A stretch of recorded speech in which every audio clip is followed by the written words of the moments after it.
In the last episode, I looked at one of the better Street Fighter clones with tournament fighters. This week I'm looking at one of the stranger ones. You see, Clay Fighter is a gimmicky Street Fighter wannabe. The joke is they're all made of clay, see? So it looks really awesome. On paper, yeah, I agree, it probably looked awesome back in '94. The screenshots in the magazines looked amazing.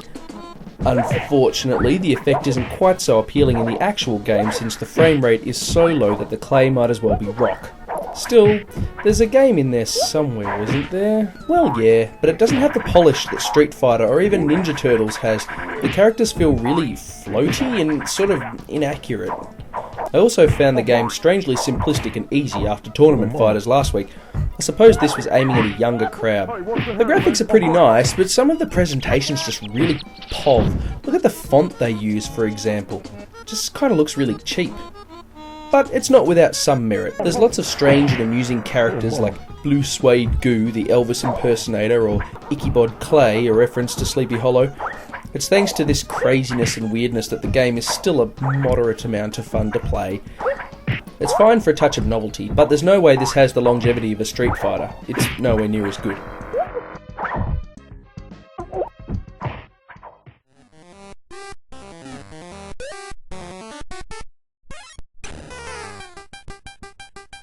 Ah, Wario! He ain't interested in all that noble princess rescuing crap. All he cares about is the money. In this game, Wario is on a simple mission: make as much money as possible. To do that, he's going on a big treasure hunt across Kitchen Island, beating up baddies and collecting the money bags. This game marks both the end of one series and the start of another. Like Yoshi's Island, I don't really consider this to be part of the Mario Brothers series. While it certainly has some similarities, the Wario games branched out in later episodes especially to become something quite different. So in that sense, this really does feel like a bridging game. So in his quest to make money, Wario has a lot of obstacles to overcome. Like how Mario had different suits though, Wario has different hats. The bull helmet gives Wario maximum strength and a powerful butt stomp. The dragon hat gives him fire-breathing ability, although I didn't find that really that useful. The duck hat is the best of all though, it gives Wario jet-powered flight. This game's also packed with lots and lots of secrets, including 15 hidden treasures that you really have to hunt for. I haven't found them all, but the ending of the game changes depending on how much money Wario ends up with. Everything's about the money in Wario Land. You even have to pay to finish a level or save your game. At the end of the day, there's lots of similarities to Mario Land 2, but unlike the previous game, the progression is pretty much linear. You play one level, then you move on to the next. It's also more challenging than Mario Land 2. Not what I'd call a difficult game, but it's a little bit tougher. Wario Land is a well-made game, one of the Game Boy's best. But, I don't know, I just never found it quite as much fun to play as Mario Land 2. Can't put my finger on why exactly, it just doesn't have that same random fun factor. But it's still pretty great. It stands.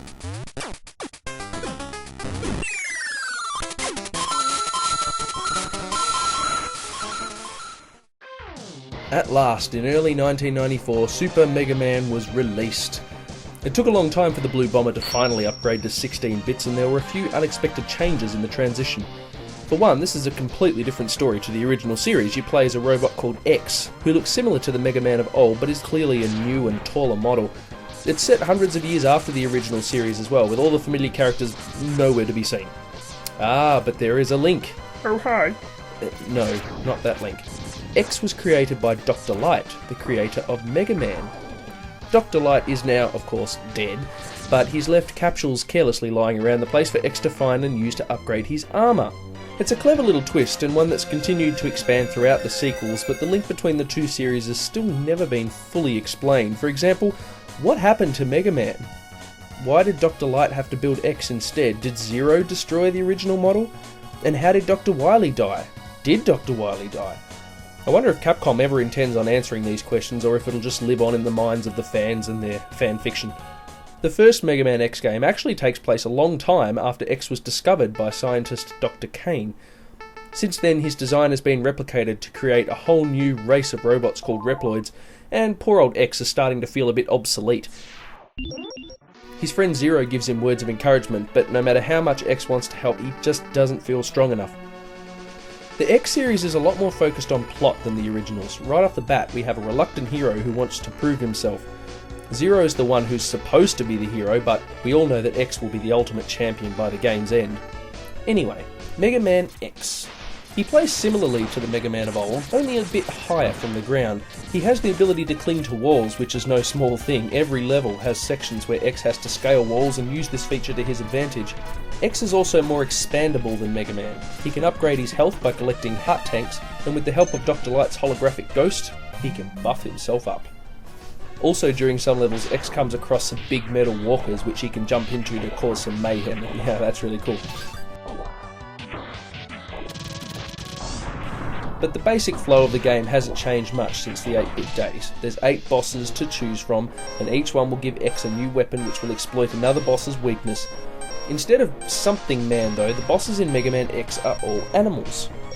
Let's see, we've got Launch Octopus, who has the token Underwater level. There's also Chill Penguin, who has the token Ice and Snow level. Flame Mammoth is in a big factory with conveyor belts. Boomer Kawanga. Boomer what? I think he's some kind of beetle or scarab. Anyway, he's in a tall tower. Kawanga. Sting Chameleon is found hiding in the token jungle level. Spark Mandrill is in the electricity plant. Storm Eagle has taken over the airport. And last but not least, Armored Armadillo has been burrowing in the token mine level. While you're free to choose whatever level you want, it only makes sense to do Chill Penguin first, because in that level you get X's dash move, and he seems a bit naked without it. The ultimate power-up can only be found right at the end of the game after you've got every other collectible. If you play through the entire Armored Armadillo level 5 times and reach the end with full energy, the super secret capsule will give X his coolest move ever. How awesome is that? Of course, you can only do it if your energy is full, but it will kill any enemy in one hit, including bosses. Amazing. So it's no secret that I loved this game in 1994. I played it over and over again, but how does it hold up today? Well, it's not very long. The levels after the initial 8 are pretty short and uninteresting, so yeah. No, I wouldn't say it's perfect, but X controls extremely well. There's an intriguing story to try and figure out and some cool weapons to play around with. Yep, it's still great. Also great is the PSP remake, which includes a half-hour anime as a prologue to the game. And the option to play through the entire game is vile. It is tough though. Overall, Mega Man X is a must-play for any retro gamer. It stands up really very well, and what's this? Secret ending? Sigma's alive? But that must mean sequels! Bring it on. So let's see, coming up next week, it's a cyberpunk role-playing game, and could it be the greatest game ever made? We'll see if it holds up in 2011. You know it does, who cares? I'm playing it anyway. Peace out, dudes.